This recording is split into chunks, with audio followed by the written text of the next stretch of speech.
Hello friends, இன்றைக்கி நான் என்னென்ன வெஜிடபிள்ஸ் வாங்கியிருக்கேன்னு வாங்க பார்க்கலாம். 1/2 கிலோ கத்திரிக்காய் 40 ரூபா, 1/2 கிலோ வெண்டைக்காய் 40 ரூபா, இந்த லெமன் எல்லாம் சேர்த்து 20 ரூபா, புதினா கட்டு 10 ரூபா, 1/2 கிலோ கோவக்காய் 40 ரூபா, 2 கிலோ தக்காளி 60 ரூபா. அவ்வளோதான் நான் வாங்கினது. சரி, பாப்பாவுக்கு லஞ்ச் என்னென்னு பார்க்கலாம். சாம்பார் சாதம், கேரட், பீன்ஸ், உருளைக்கிழங்கு வறுவல், பிறகு வெள்ளரிக்காய் கட் பண்ணி எடுத்து வச்சுருக்கேன், கொஞ்சம் மேங்கோ. அவ்வளோதான் பாப்பாவுக்கு லஞ்சுக்கு பேக் பண்ணி கொடுத்தது. பிறகு நமக்கு லஞ்சுக்கு சோறு,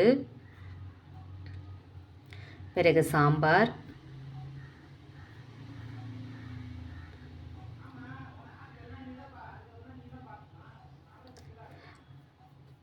பிறகு கேரட், பீன்ஸ், உருளைக்கிழங்கு பொரியல்,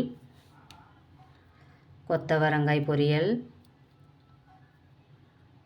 பிறகு வாழைப்பூ வறுவல். அவ்வளோதான் நம்ம வீட்டில் லஞ்ச். வாங்க சாப்பிடலாம். பாய்.